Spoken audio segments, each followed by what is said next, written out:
I suppose the obvious question is, we did that back in January.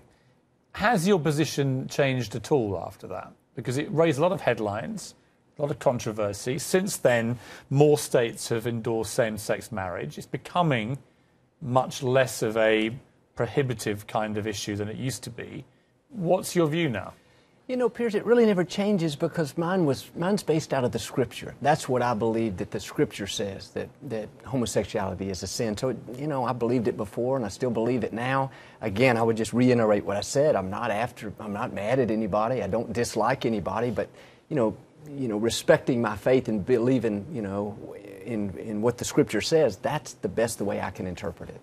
But, I mean, shouldn't the Scripture be dragged kicking and screaming into the modern age? I mean, we were talking before the break about the issue about eye for an eye, tooth for a tooth. Not everything in the Scriptures really is, in my view, conducive to modern life. I mean, like everything else, doesn't it have to move with the times? And isn't it down again to people like you to interpret it in a way that evolves? I mean, you're known as a very progressive preacher.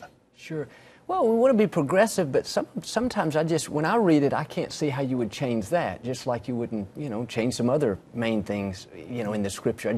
I don't see how that, you know, if you don't have a basis of truth, and that's what I base mine off of, the Scripture. Everybody else doesn't, and I don't fault them if they don't. But this is just the way I choose to live my life and what I teach based out of the Scripture. So I don't think, you know, I think, you know, personally, 200 years from now, the Scripture is still going to say that.